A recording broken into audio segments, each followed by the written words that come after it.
Sorry about that. We ran a little long today. I'm sure you could expect. So, yeah, it's a few more people in here than normal too, which is expected. Look, obviously it's a big game. 1 versus 2, first time ever in SEC basketball history. A lot of tradition in the SEC. So, we're fortunate to be involved in the first ever 1 versus 2 matchup. We're fortunate it's on our home court. It's great to have college game day here. We've gotten our program to a level that back-to-back years game days come in to do a game here. So proud of our guys, proud of the staff that's assembled this roster. Our guys deserve to be on a national spotlight with the way they played, but if we're going to focus on all that stuff, it's going to be a big distraction from what we got to do to win the game. So thought we had a good practice yesterday. Today, our guys got their legs up under them on Wednesday. We gave them Wednesday off after that late game at Texas. And I think we've had 2 good practices. Darion's finally been able to do some live stuff in practice. He was able to do some live stuff today. We'll see how he looks tomorrow morning and shoot around, and he'll end up being a game time decision. But he looks a lot better than he has at any point in the last month or so. So that'd be good if we could get him back. Look, there's not a whole lot I'm going to say that you guys don't know on this matchup. I mean, Auburn's our rival. They're number one. They've been number 1 team in the country for a long time this year. They're very good. 6 out of the last 8 championships in the SEC have been either Alabama or Auburn between regular season and tournament. So it's a lot more than just bragging rights in the state of Alabama riding on this game here tomorrow. So, and our guys have the appropriate energy, focus, and I think they'll be ready for this game. Yeah, Coach, just with Aiden, obviously this is a big game for him. How have you just seen him approach this week and kind of handle it from a mindset standpoint? Yeah, I mean, he obviously is familiar with their system, their team. He had some really good games here. He's a year older here. He's gotten comfortable in our system. He's playing well in it.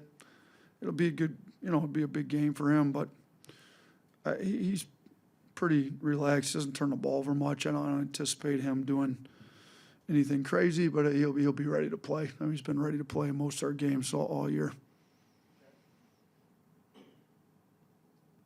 Yeah, Nate, you obviously kind of try and prep for and scout with the same amount of detail for every team, but have you noticed just a little bit of a different energy this week? And, how do you kind of try and manage that, keep players in even keel, but also, knowing there's a big game, kind of embracing that and let him run with it? Yeah, I mean, we made the point before the Texas game talking about, you get ready for big games knowing that there's a big game looming out on the weekend by prepping every game like it's a big game. So we've tried to make that point all along. Like, we do what we do. We give you the same edits. It's not like we got 10 more edits ready for Auburn. No, we give you our day 1 edit, our personnel edit, our day 2 edit, how we score against them. We're giving them the same edits. Our players know there's a lot more riding on the line as far as national exposure and all that stuff. That's out there. It's not like these guys don't have phones and aren't on social media. They get it.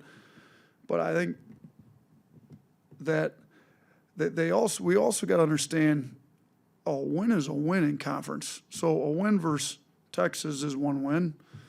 A win versus Auburn's a win. And right now we're just fighting for wins. We're tied with Auburn at the top. This game's a little bigger because a win would mean a win for us and a loss for them. So, it'd give us a little separation, at least a 1-game separation. But, if you win this game and lose the next one, what's the point of winning this one? So we've got to be super locked in to every game. And I think making that point to these guys, it's not like all of a sudden, it's Auburn, we got to go through and get everybody nervous. We played in big games around here a lot since I've been here. I think somebody told me we've got 25 wins against ranked opponents since we've got here. That's a pretty fair amount. I think that ties what they were able to do under Wimp. We've shoot my first year here when we were 1 game over 500. We beat Auburn here when they were the 4th ranked team in the country, if I remember correctly. So we prepare our guys well to play in big games, and I don't think overdoing it, getting them extra stressed out helps prepare them to win. We put the scouting report in, we get locked in, we execute the scouting report, we get a win. Yeah, you just hit on it with your first Auburn game here. They were top 5 undefeated, so obviously they were kind of in a good spot. But just overall, how much have you seen college basketball grow in this state and this rivalry since you've been here? Yeah, obviously we were not ranked that first year. Started out the year losing a bye game, game 1. Didn't really have the roster to run system we wanted to run, put it in anyways. Finished one game over 500, but that win against Auburn our first year kind of gave us some life. System can work, will work. We can prepare for big games. We will win big games here. Won a lot of big games since then. We've beat number 1 teams. I'm not sure how many times since we've been here, but this is not the first time we played a number 1 ranked team. I think we beat 2 of them before Christmas a couple years ago. So the first game that we were able to beat them here was big, just to get the program off and running, even though that year wasn't a great year for us. And every game since has been a big game, even if it's the first time ever in the SEC 1 versus 2. They've all been big games because Auburn was coming off a Final Four before we arrived here. You know, we were just hoping to get into an NCAA tournament, and then lucky for us, there wasn't one because I don't know that we would have got in that first one. So we can still say that we've never missed an NCAA tournament since I've been here because we've been in every NCAA tournament that's been held. So, you know, the first year got us going a little bit. Second year we won the regular season SEC tournament, and we've been a little up and down since, but more up than down, and Auburn's been very good. Like I said, they were in a Final Four before we got here, and they're number 1 team in the country now, and they've won both a regular season and a tournament championship since then. So they've been in the national rankings. We've been the number 1 overall seed. We've made a Final Four. We've won 4 SEC tournament championships, 2 regular season, 2 tournaments. There's been more championships won. The last 2 Final Fours in the SEC have been Auburn and Alabama, and this year we're 1 and 2. So the Iron Bowl of basketball, if you will. I don't know if that's appropriate to call it that. The in-state rivalry in the state of Alabama, whatever you want to call it, has been increasingly become a national level game, and it's all the way at the top now to where it's 1 versus 2. In your experience in coaching games against Auburn, just how much more intense are they compared to normal games against other teams? I mean, there's rivalries no matter where you go. I played Division III at Maranatha.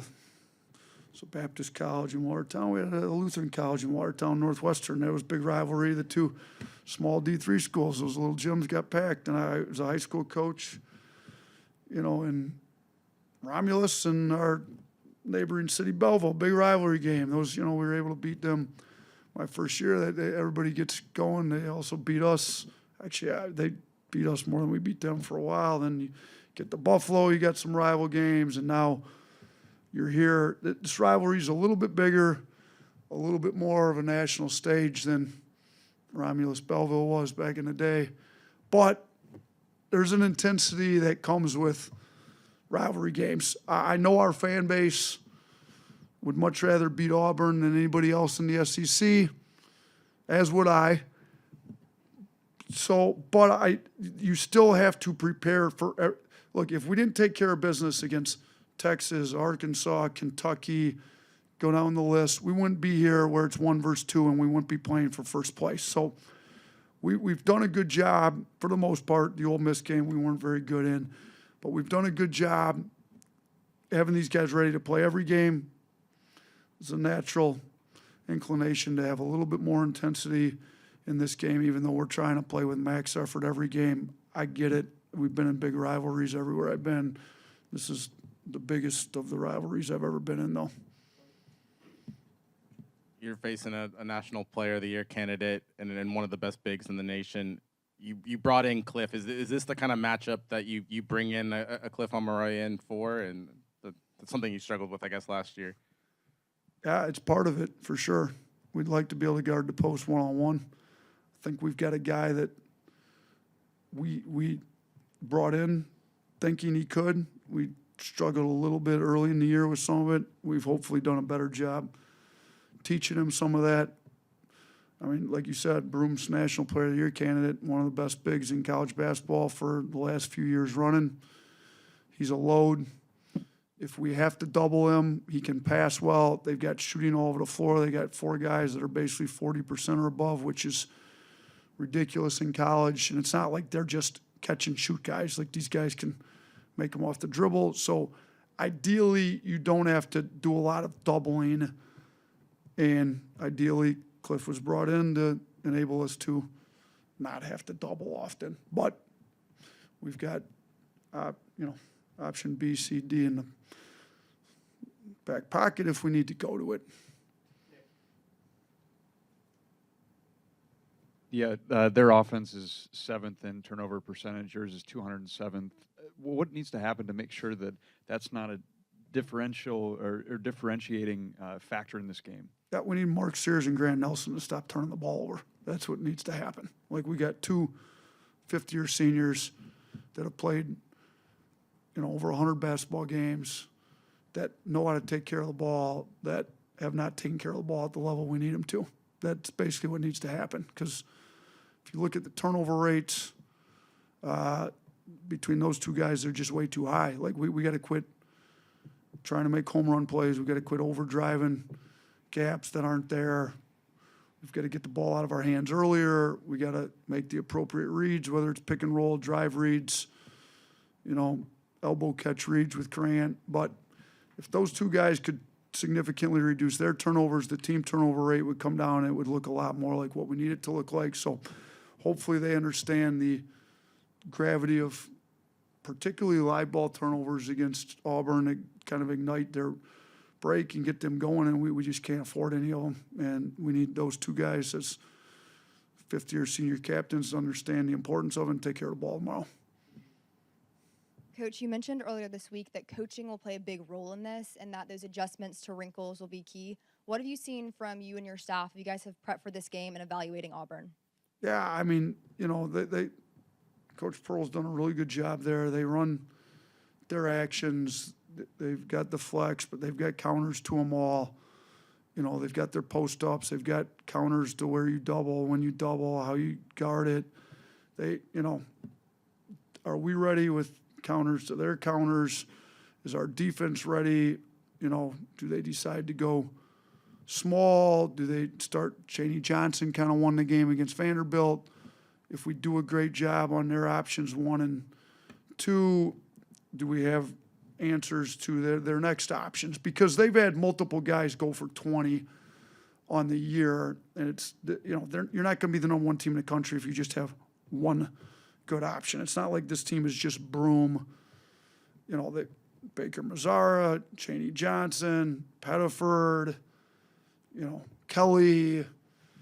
You just keep going down the list. I mean, I probably have to mention 8 names if I get to all of them. They've got multiple guys that can go get you 20 points, and we've got to do a really good job guarding those and seeing what they're going to. And then our offensive end, what's working, what's not, how are they turning us over, how do we adjust, let's stay out of this action, let's get a lot more of this. Like, they've got a zone, they've got a press, they've got this, they've got a lot of different type defenses that we're going to have to be ready for. Just in general, what makes a Bruce Pearl coach team so dangerous? I mean, the intensity they play with, he seems like he's always got them ready to go. The actions that they run to get their best players the ball in their strong suits. I mean, Broom gets the ball where he needs to get the ball. Pettiford, they do a really good job. I mean, he's out of timeouts. They run actions to attack different things you're doing. So, I mean, to me, the best thing that makes them go, though, most great coaches, can they motivate their team to play hard and do the little stuff, the details matter, and they do. Their teams play hard. They get on the offensive boards. They're amped up. They're ready. They turn people over. So, we've got to, I say match the intensity. I hope that they've got to match our intensity, but they do a really good job making sure their guys are motivated and ready to go every game. I know Herb Jones was a one of a kind player here, but does Mo Diabate remind you of Herb a little bit just by the way that he can defend guards at 6'7"? Yeah, when I recruited Mo, you know, I recruited him on the premise that we took a guy that's pretty similar to you and turned him into an NBA starter, and you know he got paid. I mean, what Herb signed a $55 million contract, so. I thought Mo's the closest guy. It helps they're both lefties. You get the comp too, but it's more the fact they're tough, they're hard-nosed, they can move, they can guard multiple positions. You know, Herb was a little more, he had played point guard in high school. He was a little more smooth running the one. Mo's a little stronger, more physical. You know, can kind of go to work inside maybe a little bit more. But, yeah, they've got a lot of similarities. You know, I've been talking, NBA people are well aware of Diabate. You know, he leads our team in plus minus, leads our team in offensive leverage, which would be crazy to think. You know, but our offense is best when he's in the game because he gets to the old boards, he gets guys open, he makes good plays in the pocket. He's been very good for us. Herb was also one of those unsung heroes. I go back to the Auburn game when he's coming off his broken wrist, and we were just so much better. Our plus minus was so much higher with him in the game than the next game against LSU. We just played him, like broken wrist or not, instead of trying to get him a minute before timeout on defense, a minute after timeout on defense. Screw it, just play him. So I think Mo's got that same impact on games that Herb had when he was here. Coach, I believe yesterday people started lining up in tents outside. We have a news station out there right now, and they said that there's 10 to 15 or 20 tents. What does that mean to have the fans lined up already, ready to go for game day? And what's your message to those guys for tomorrow that you need them against Auburn? Yeah, that's pretty cool. That you know, it's that important to get into the game, get good seats, get into game day when it opens bright and early in the morning to get your seats for game day. My daughter's a student here. She's making sure I can get her into game day before it fills up. I don't think she wants to camp out to make sure she's got her. She thinks her dad's got an in. May or may not. We'll see. But she didn't seem like the camp out type of girl. But I'm glad we do have those that are willing to camp out. I mean, when I grew up, Krzyzewskiville was a big thing. I thought it's super cool.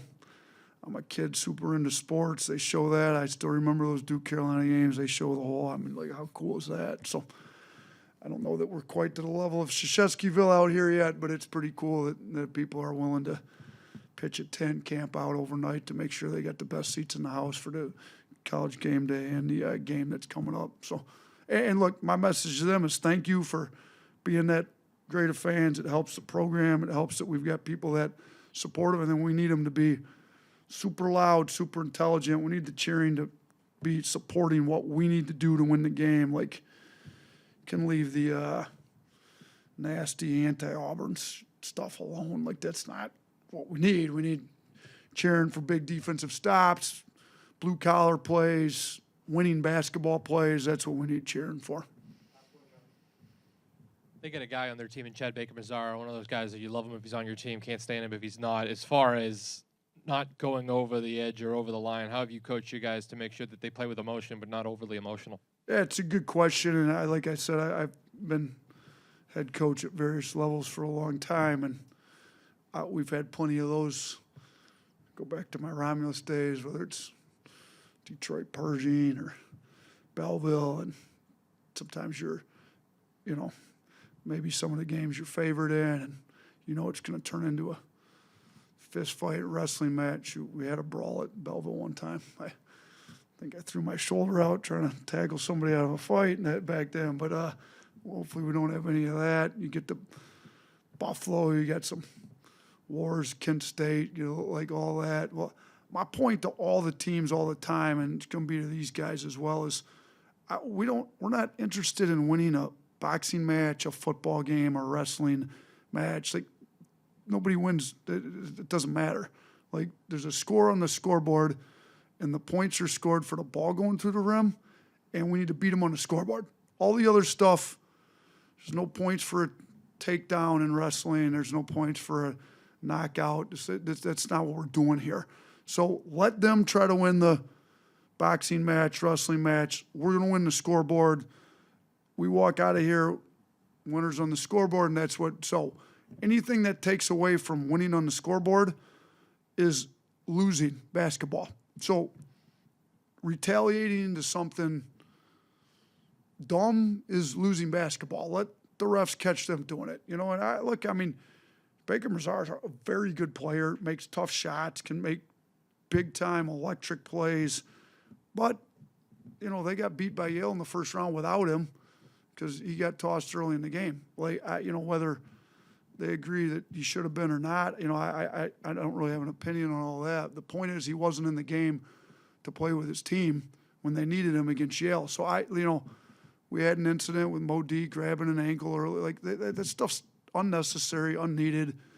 I made that point extremely clear to Mo. You know, we don't need that. Like, Mo, you're tough enough. You make tough offensive rebounding plays, tough defensive plays. Those are the tough plays we need, not the extracurricular dumb stuff. If, you know, I don't know. I mean, I'm sure that Bruce is an unbelievable coach. I'm sure he's had his talks with Chad, and I'm sure Chad's been a lot better this year because they need him on the floor. So, you know, yeah, maybe he's into it and all that, but we're just going to try to win the basketball game. We're not going to try to win anything else tomorrow.